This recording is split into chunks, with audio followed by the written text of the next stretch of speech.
Hello class, today we are going to start our next topic, that is languages and communication.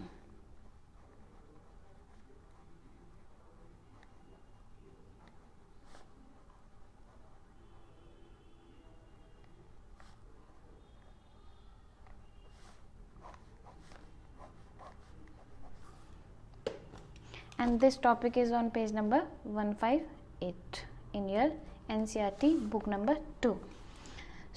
हम बात कर रहे थे चिश्तीज़ की। जो चिश्तीज़ थे वो भक्ति किया करते थे अपने अल्लाह की, तो वो भक्ति जो किया करते थे वो हमने कल भी पढ़ा, क़वालीज़ गाकर, डांस वगैरह करके, जिसे सामा भी कहा जाता है, जिक्र भी कहा जाता है। तो इस तरह से वो अपनी भक्ति फीलिंग को एक्सप्रेस किया करते थे। तो अब बात करेंगे कि कौन कौन सी लैंग्वेजेस को उन्होंने यूज़ किया और कम्युनिकेशन में इंक्लूड किया, कम्युनिकेशन करने में यूज़ किया। तो जो चिश्ती थे ना, वो बहुत ही अडॉप्टेबल पीपल थे, वो एनवायरनमेंट को ईज़िली अडॉप्ट कर लेते थे। तो चिश्तीज़ जो थे उन्होंने लोकल लैंग्वेज को ईज़िली अडॉप्ट करना शुरू कर दिया था। क्या करना शुरू कर दिया था? लोकल लैंग्वेज को अडॉप्ट करना शुरू कर दिया था। तो वहाँ जो लोकल लैंग्वेज चल रही थी दैट इज़ हिंदवी। क्या चल रही थी? हिंदवी लैंग्वेज चल रही थी।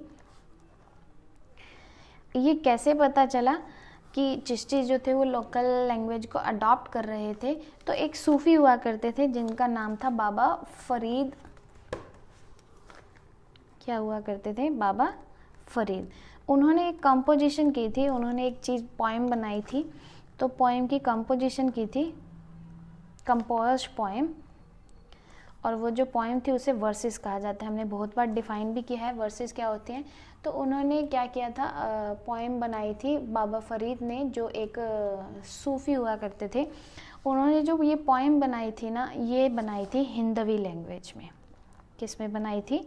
हिंदवी लैंग्वेज में। तो इसे हम इसलिए हम कह सकते हैं कि जो वो सूफ़ी लोग थे ना, उन्होंने लोकल लैंग्वेज को ईज़िली अडॉप्ट करना स्टार्ट कर लिया था। यानी वो ईज़िली अडॉप्ट कर लेते थे वहाँ के एनवायरनमेंट को, वो एनवायरनमेंट फैमिलियर थे। और इसी पोएम को ऐड ऑन भी किया गया है, यानी ये जो पोएम है इसे इनकॉर्पोरेट भी किया गया है। और वो इनकॉर्पोरेट कहाँ किया गया है? श्री गुरु ग्रंथ साहिब जी में।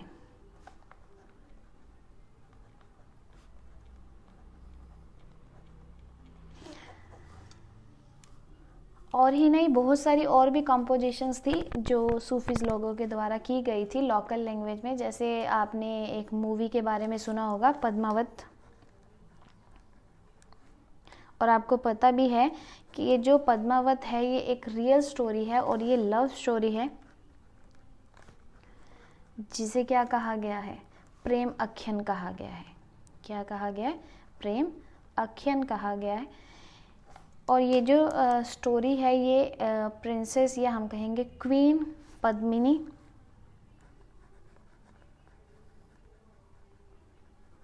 एंड किंग रत्ना सेन, इन दोनों के रोमांस की कहानी है, यानी उनकी लव स्टोरी है। इन दोनों कैरेक्टर की लव स्टोरी है, जिसे सूफी लोगों द्वारा डिफ़ाइन किया गया था, कंपोज किया गया था। और ये जो रत्ना सेन थे वो चित्तौर के किंग थे, यानी किंग ऑफ चित्तौर।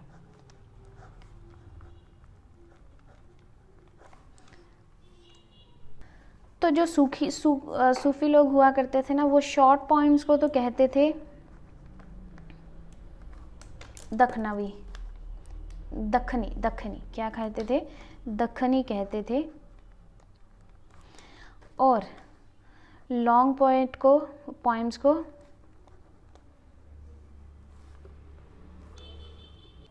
मसनवीस कहते थे। तो ये जो आज का टॉपिक है ना, ये एमसीक्यू पॉइंट ऑफ व्यू से काफ़ी इम्पॉर्टेंट टॉपिक है। तो इसे ऐसे ही पॉइंट बना के हाईलाइट कर लें, क्योंकि बहुत सारे ऐसे नेम हैं जो यहाँ पर आ जाते हैं एमसीक्यू पॉइंटों के लिए। तो ये जो पद्मावत की कहानी लिखी गई थी, प्रेम आख्यान लिखी गई थी, तो ये कहानी लिखी थी मलिक मोहम्मद ने। किसने लिखी थी? मलिक मोहम्मद ने। तो ये यही नहीं कि सूफ़ी लिमिटेड एरिया तक लिमिटेड थे, सूफ़ी जो थे वो इंडिया के डिफरेंट पार्ट्स तक अपने इस ट्रेडिशन को चलाते जा रहे थे, एक्सपेंड करते जा रहे थे। तो ये जो इनकी कंपोजिशन थी वो बीजापुर कर्नाटका के एरिया में भी काफ़ी ज़्यादा फेमस हो गई थी, वहाँ पे उन्होंने कंपोज की थी। और वहाँ पे जो कंपोज की थी ना, वो उन्होंने शॉर्ट पोएम्स की थी। क्या की थी? शॉर्ट पोएम्स की थी। और कहाँ की थी? बीजापुर कर्नाटका से। तो ये जो बीजापुर है ये मेडिकल कॉलेज के लिए यानी डॉक्टर्स की स्टडी के लिए काफ़ी फेमस है। यहाँ का जो कॉलेज है वो बहुत ज़्यादा फेमस है इंडिया का। तो इस तरह से हम ये नाम याद कर सकते हैं। तो चिश्ती जो थे वो साउथ में रह के उन्होंने वहाँ पे भी अपने आइडियाज़ को पोएम के रूप में एक्सप्रेस किया था during the time period of 7th and 8th century. और ये जो छोटी छोटी पोएम्स हुआ करती थी दक्षिणी, इन्हें हाउस होल्ड वुमेन्स द्वारा गाया जाता था। हाउस होल्ड्स वीमेन द्वारा गाया जाता था, sung by during the time period of their chores. Chores आप समझते हैं, घर का जो काम होता है।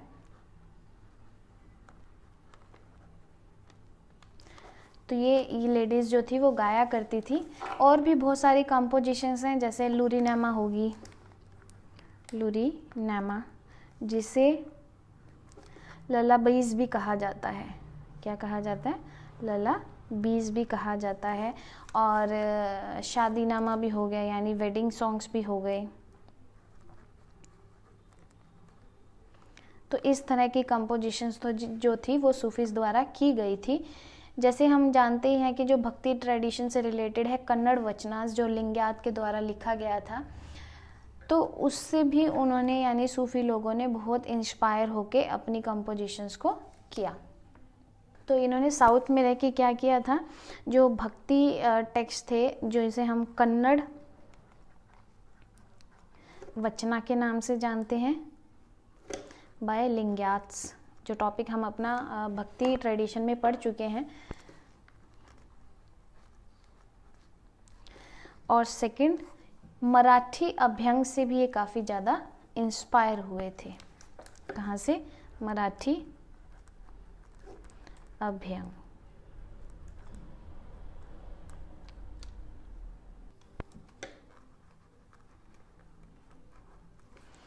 जो संत ऑफ पंधारपुर के द्वारा लिखी गई थी। संत ऑफ पंधारपुर। तो ये इनकी इंस्पिरेशन थी सूफ़ी लोगों की। और इसी वजह से देखो जो सूफ़ी ट्रेडिशन था वो साउथ एरिया में भी आ गया था। और इसी मीडियम से, इसी वजह से जो इस्लाम था वो धीरे धीरे डेक्कन प्लेटू की तरफ भी एक्सपेंड होता गया था। यानी उन्होंने एक प्लेस बना लिया था, अपनी जगह बना ली थी, गोट प्लेस इन डेक्कन प्लेट्यू, यानी साउथ इंडिया। तो साउथ इंडिया में भी इस्लामिक ट्रेडिशन ने जो थी वो अपनी जगह बना ली थी, अपनी जगह हासिल कर ली थी। क्यों कर ली थी? क्योंकि जो सूफ़ी लोग हुआ करते थे वो ईज़िली कल्चर को अडॉप्ट कर लिया करते थे, लोकल लैंग्वेजेस को अडॉप्ट कर लिया करते थे, जिस वजह से उनका जो कम्युनिकेशन हुआ करता था वो ईजी हो जाता था लोगों के साथ, और वो लोगों को अपने साथ जोड़ पाते थे।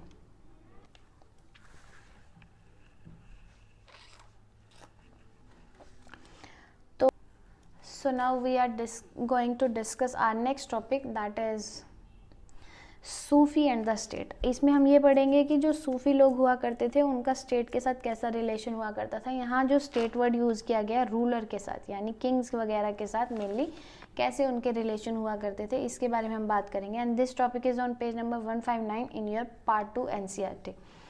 सो हम एज वी वेल नोन है कि जो सूफ़ी लोग हुआ करते थे उन्हें सोशल प्लेजर से कुछ भी लेना देना नहीं हुआ करता था। वो सोसाइटी के सारे प्लेजर्स को डिनाई कर दिया करते थे, और वो सिंप्लिसिटी में यानी सिंपल लाइफ में बिलीव करते थे। उनका सिर्फ यही टारगेट होता था कि उन्होंने कोई भी मटेरियलिज्म आइटम को गेन नहीं करना सोसाइटी की, बल्कि सिर्फ भगवान को पाना है। और वो भगवान को पाने का तरीका उनका क्या था? कुरान को फॉलो करना, but by their personal experience. तो अल्टीमेटली हम ये कह सकते हैं कि जो सूफ़ी लोग हुआ करते थे वो अपने आप को पॉलिटिकल पावर से आइसोलेट रखते थे, यानी अकेला रखते थे, दूर रखते थे। उनको पॉलिटिकल पावर से कोई लेना देना नहीं हुआ करता था। लेकिन ये तो हो गया कि उनका जो पॉलिटिकल पावर से कोई लेना देना नहीं होता था, फिर भी वो क्या करते थे, एक्सेप्ट करते थे। क्या करते थे, चैरिटी को एक्सेप्ट करते थे, क्योंकि सर्वाइवल के लिए कोई ना कोई सोर्स तो उनके पास होना ही चाहिए। तो वो इन चैरिटीज़ को एक्सेप्ट किया करते थे, चाहे वो चैरिटीज़ कहाँ से हों, एलाइट से, यानी जो सोसाइटी की पावरफुल क्लास होती है, यानी रूलर क्लास, किंग क्लास, उससे भी ये क्या करते थे, चैरिटी को एक्सेप्ट करते थे। लेकिन जो चैरिटी हुआ करती थी ना, वो हर तरह की हुआ करती थी, चाहे वो कैश में हो चाहे काइंड में, यानी थिंग्स एंड। तो ये जो सुल्तान हुआ करते थे, यानी रूलर्स हुआ करते थे, ये इन्हें क्या बना के दिया करते थे, हॉस्पाइस वगैरह बनवा दिया करते थे इनके लिए। किनके लिए, सूफी लोगों के लिए ये हॉस्पाइस कंस्ट्रक्ट करवा दिया करते थे, जिसे मतलब दान में ये हॉस्पाइस दे देते थे, धर्मशाला वगैरह या रहने की जगह दे देते थे, जिसे औकफ कहा गया है। क्या कहा गया है, औकफ कहा गया है इस्लामिक टेक्स्ट के अकॉर्डिंग। और दूसरा, ये जो रूलर हुआ करते थे ये लैंड ग्रांट भी कर देते थे। क्या कर देते थे, लैंड ग्रांट भी कर देते थे। और ये जो लैंड ग्रांट होती थी ना, ये टैक्स फ्री होती थी। क्या होती थी, टैक्स फ्री, यानी इन पे वो टैक्स वगैरह नहीं चार्ज किया करते थे, और इन्हें वो सूफी लोगों को ग्रांट कर दिया करते थे लैंड को, और जिसे ये क्या कहते थे, इनाम कहते थे। क्या कहते थे, इनाम कहते थे। तो इस तरह की चैरिटी जो थी वो चिश्ती लोग या सूफ़ी लोगों द्वारा एक्सेप्ट की जाती थी रूलर से। तो हम ये तो कह सकते हैं कि जो सूफ़ी लोग थे उनका पॉलिटिकल पावर से कोई लेना देना नहीं था, फिर भी एक रिलेशनशिप था स्टेट रूलर के साथ सूफ़ी लोगों का। क्यों, क्योंकि वो चैरिटी को एक्सेप्ट करते थे। तो जो चिश्ती लोग थे वो डोनेशन एक्सेप्ट करते थे कैश एंड काइंड में, यानी कैश में भी और थिंग्स में भी। तो इस तरह से वो जो था डोनेशन को एक्सेप्ट किया करते थे। लेकिन इसका मतलब ये नहीं कि वो जो जितना भी, अब देखो राजा महाराजा जो होगा वो तो एक जब दान करने लगेगा तो ये नहीं कि एक बाउल दे दिया या कुछ, वो तो बहुत बड़ी अमाउंट में दान करेगा, डोनेशन करेगा। तो ऐसा नहीं था कि जो चिश्ती लोग थे तो वो बड़ी अमाउंट वाला जो दान हुआ करता था उसे संभाल के रख लेते थे या उसे स्टोर कर लेते थे और ख़ुद वो काफ़ी ज़्यादा रईस हो जाते थे, ऐसा कुछ नहीं था। तो जो ये बड़ी बड़ी अमाउंट में राजा द्वारा इनको दान मिलता था, ये भी आगे क्या कर देते थे, डिस्ट्रीब्यूट कर देते थे। क्या कर देते थे, डिस्ट्रीब्यूट कर देते थे अपने फॉलोअर्स में, अपने जो, आपको पता ही है कि इनके खानकाज हुआ करते थे, तो वहाँ पे 24 घंटे 7 दिन लंगर चला करता था, तो उसके लिए भी कोई ना कोई सोर्स चाहिए था। तो उसमें ये सारी जो चैरिटी थे वो यूज़ कर देते थे। सिर्फ वो चैरिटी कौन सी एक्सेप्ट करते थे खुद के लिए, जो इमीडिएट रिक्वायरमेंट होती थी। क्या होती थी, इमीडिएट रिक्वायरमेंट, मतलब एक पर्सन की जो एक रिक्वायरमेंट होती है पर डे की, वो क्या होती है, फूड, क्लॉथ्स एंड शेल्टर। तो सिर्फ ये खुद के लिए अपनी इसी चैरिटी को एक्सेप्ट किया करते थे जो इनकी इमीडिएट रिक्वायरमेंट को फुलफ़िल कर सके, और बाकी चैरिटी जो रह जाती थी, बच जाती थी, वो उन्हें डिस्ट्रीब्यूट कर देते थे अपने फॉलोअर्स के लिए। और ये नहीं कि ये स्टोर कर लेते, तो ये कभी भी स्टोर नहीं किया करते थे, ज़्यादा रईस नहीं भी बना करते थे, सिर्फ अपनी रोज़मर्रा की ज़रूरतों को ये पूरा किया करते थे। ठीक है, तो ये तो हो गया कि सूफ़ी का रूलर के लिए कैसा नेचर हुआ करता था। अब बात करेंगे कि एक रूलर को एक सूफ़ी की क्यों ज़रूरत पड़ती थी, एक रूलर जो था वो सूफ़ी को दान वगैरह क्यों दिया करता था, इसके बारे में हम बात करेंगे। एक तो हमें पता ही है कि रूलर यानी हर पर्सन को भगवान की ब्लेसिंग की ज़रूरत होती है अपनी इच्छाओं को पूरा करने के लिए, एक लाइफ को बहुत अच्छे से स्पेंड करने के लिए उसे बड़ों का या भगवान के आशीर्वाद की रिक्वायरमेंट होती है। तो रूलर भी जो थे वो सूफ़ी लोगों के पास किस लिए जाते थे, उनकी ब्लेसिंग लेने के लिए। क्या लेने के लिए, ब्लेसिंग लेने के लिए। और दूसरी जो उनका पर्पस हुआ होता था ना, दैट इज लेजिटिमेशन। लेजिटिमेशन, तो एज वी नो कि जब ये टाइम पीरियड था तो वहाँ पर हमारे इंडिया में सबसे ज़्यादा जो रूलर हुआ करते थे वो इस्लामिक रूलर हुआ करते थे, मुस्लिम रूलर्स हुआ करते थे। लेकिन हमारी कंट्री में 2 टाइप्स की पॉपुलेशन हुआ करती थी। क्या होती थी, 2 टाइप्स की पॉपुलेशन, एक मुस्लिम और एक नॉन मुस्लिम। कुछ ऐसे लोग जो इस्लामिक ट्रेडिशन को फॉलो करते थे और कुछ ऐसे लोग जो इस्लामिक ट्रेडिशन को फॉलो नहीं करते थे।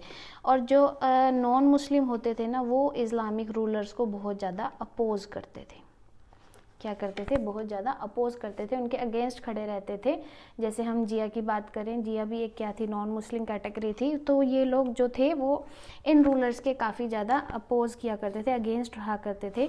लेकिन ये जो नॉन मुस्लिम होते थे ना, तो ये सूफ़ी लोगों के बहुत अच्छे फॉलोवर्स हुआ करते थे, बिलीवर्स हुआ करते थे। ये सूफ़ी लोगों में बहुत बिलीव रखते थे, इनके फॉलोवर्स हुआ करते थे।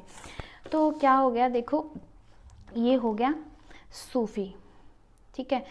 और इन सूफ़ी को कौन फॉलो कर रहे हैं? रूलर भी फॉलो कर रहे हैं, क्योंकि उन्हें ये ब्लेसिंग भी चाहिए। और इनको नॉन मुस्लिम पब्लिक, मुस्लिम तो कर ही कर रही है, नॉन मुस्लिम पब्लिक भी इन्हें फॉलो कर रही है।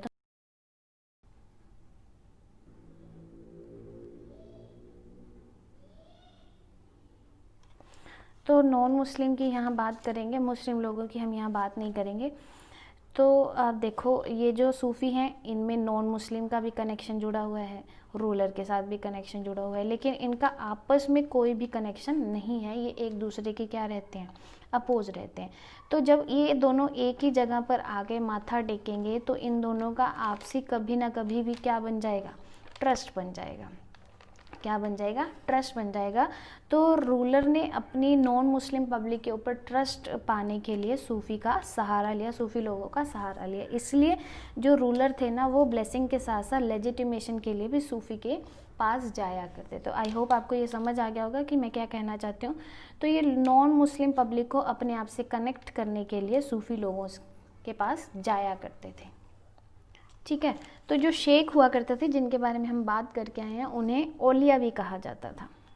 क्या कहा जाता था? औलिया भी कहा जाता था। तो मेनली जो रूलर्स हुआ करते थे ना, वो अपने टॉम, अपने किले वगैरह कहाँ बनाया करते थे? औलियाज़ के खानकाज के द्वारा या हॉस्पाइस के आसपास ही बनाया करते थे। क्यों बनाया करते थे? एक तो जो है वो इनसे इंस्पायर होते रहे, इनकी ब्लेसिंग लेते रहे, और दूसरा जब एडवर्स टाइम हो जाए ना, तो यहाँ की जो पब्लिक होगी, यानी यहाँ के जो डिवोटीज़ हो गए, यहाँ के जो फॉलोअर्स हो गए, वो during the time period of war इनकी हेल्प कर सकें। क्या कर सकें?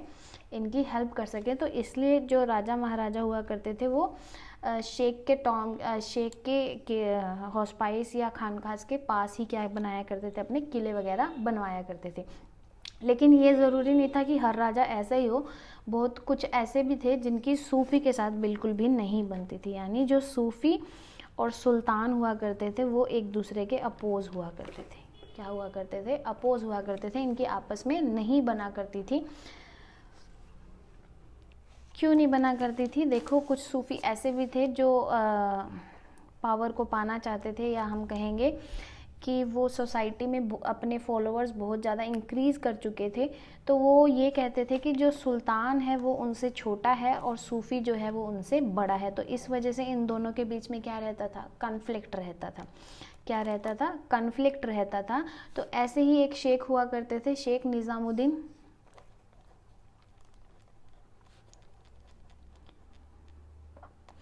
तो ये बहुत बड़े शेख हुआ करते थे, इनके फॉलोअर्स भी बहुत बड़े हुआ करते थे। तो ये सुल्तान को कहते थे कि मैं तुमसे क्या हूँ? बिगर हूँ। और इसी वजह से ये सुल्तान का रोल भी प्ले किया करते थे उस सोसाइटी में। और इन्हें बहुत बड़े बड़े टाइटल्स के साथ नवाजा भी गया था। और वो टाइटल थे जैसे सुल्तान उल मशेक। क्या कहा गया था?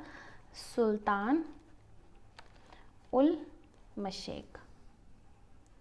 तो अल्टीमेटली या हम लिटरली यही कहेंगे कि ये ज़रूरी नहीं कि जो सूफ़ी और सुल्तान थे उनके पॉजिटिव रिलेशन थे। कहीं ना कहीं सुल्तान और सूफ़ी के कॉन्फ्लिक्ट्स भी बहुत ज़्यादा हुआ करते थे। और उनमें सबसे बड़ा एग्जाम्पल है शेख निज़ामुद्दीन का।